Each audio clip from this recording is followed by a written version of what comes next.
31 October 2025 पर्यंत. आता हा मुद्दा मी याच्यासाठी इथे मांडतो की कुठेतरी केव्हा तरी बाबासाहेब आंबेडकरांच्या लिखाणाचा संदर्भ येतो आणि त्यातून मग आपल्याला असं लक्षात येते की अरे बाबासाहेबांचं अर्थशास्त्र हे आजही महत्वाचं आहे. आजही जगामध्ये बरेच प्रॉब्लेम्स आहेत, त्याला सोल्युशन मिळालं पाहिजे. स्पेशल डेव्हलपमेंट गोल्स निर्माण केले युनायटेड नेशन्सनी, 17 गोल्स. पॉवर्टी कमी झाली पाहिजे, अनएम्प्लॉयमेंट केली पाहिजे, त्याच्यानंतर प्रतिनिधी वगैरे हे आहे, पण त्याच्यामध्ये सुद्धा फारसा प्रोग्रेस जगभरामध्ये दिसून येतो. कुठेतरी बाबासाहेब आंबेडकरांच्या विचाराची जर आम्ही पुनरावृत्ती केली, कुठेतरी ते विचार बाबासाहेबांनी घेतले, कुठेतरी त्याची अंमलबजावणी झाली, तर कुठेतरी आशेचा किरण पाहायला मिळेल आपल्याला. म्हणून मी असं म्हणेल की बाबासाहेब आंबेडकरांचे विचार हे कालही मोलाचे होते, आजही आहेत, उद्यालाही असतील, याच्याबद्दल माझ्या मनात मात्र शंका नाही. मी आपल्या मनापासून मी आभारी आहे. आपण माझं बरंच लांबलेलं भाषण आपण अगदी शांतपणे ऐकलं, मला आनंद आहे या गोष्टीचा.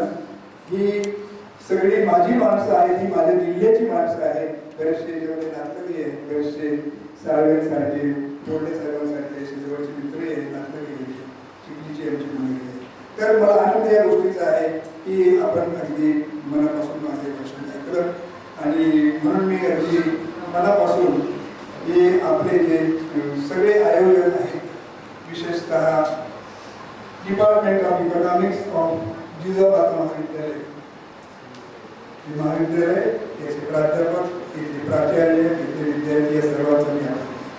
त्याचबरोबर याच्याबद्दल दुसरी जी आपली संस्था आहे, या संस्थेच्या मॅडम इथे आहेत, त्या संस्था त्याच्यामध्ये आंबेडकर साहित्य अकादमीच्या अध्यक्ष आहेत, त्याचे इथे मेंबर्स आहेत. या सगळ्यांचं मी मनापासून इथे कौतुक करतो. मी सगळ्यांचं इथे आभार मानतो. अत्यंत लांबलेलं भाषण माझं इथे मी संपवतो आणि इथे थांबतो. आपल्याला मी परत एकदा मी वंदन करतो. सर प्रश्न आहे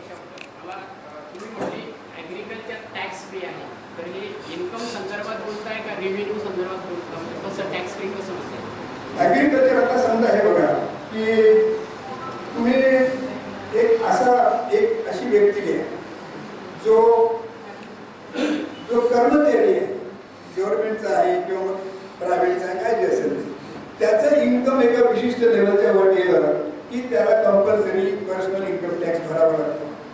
तसं ऍग्रिकल्चरी जो आहे, शेतकरी जो आहे, या शेतकऱ्याला शेतीवरती कोणताही टॅक्स द्यावा लागत नाही. There is no agriculture income tax in this country. आणि म्हणून मी असं म्हणतो की ॲग्रिकल्चर इज टॅक्स फ्री. आणि आता परिस्थिती वेगळी आहे, त्यावेळेला जरूर पुढं ॲग्रिकल्चर टॅक्स फ्री आपण म्हणतो, हो, सद्यस्थितीमध्ये 99% शेतकरी असा आहे त्याचं येणारं जे उत्पन्न असतं त्यापेक्षा अगोदर खर्च झालेला असतो, ते इन्कम म्हणायचं नसतं.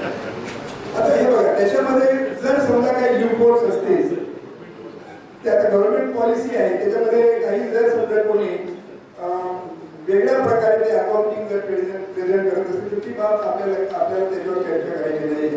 पण जी कॉन्स्टिट्यूशन मध्ये जी प्रोव्हिजन आहे ती अशी आहे की there is no agricultural tax in this country. You go to any part of India, go to any state, this is a reality and this is the constitutional provision. त्याच्याबरोबर कोणी tax evasion करत असेल वगैरे, ते tax evasion अनेक ठिकाणी होते. CAs are paid for that unfortunately, it may be frankly. ते हे असते आणि आपण त्या ब्लॅक आस्पेक्टमध्ये किंवा त्या ब्लॅक मनीमध्ये जात नाही, ते तो आपला प्रांत नाही.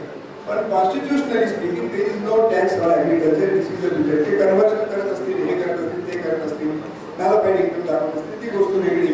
But this is a reality. I will entertain one or two more questions. कारण वेळ बराच झालेला आहे, अध्यक्षांना भाषण करायचं आहे, सगळी बसलेले आहे, मी बरंच लांबवलेला आहे. मी माझ्या जागेवर बसतो. एखाद दुसरा प्रश्न अध्यक्षांच्या परवानगीने आपण घेऊया, पण मी सरांचा आधी वेळ घेतले. आपल्याला सरांचं अध्यक्ष भाषण ऐकायचं आहे.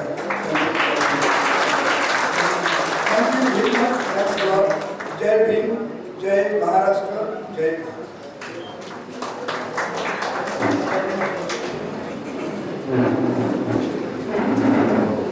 धन्यवाद सर. अर्थशास्त्रासारखा कठीण विषय सरांनी आपल्या ओघवत्या वाणीने इतक्या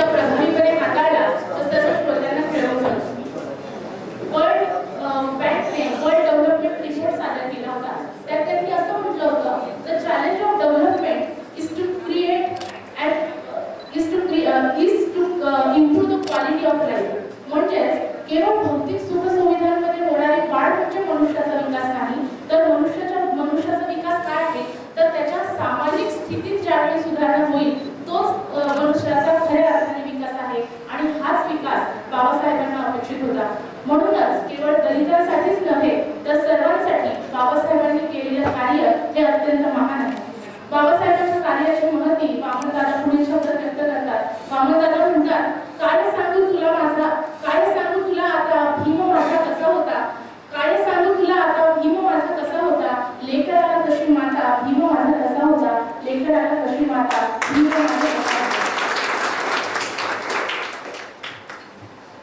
यानंतर ज्यांनी आपली शिस्त कठोर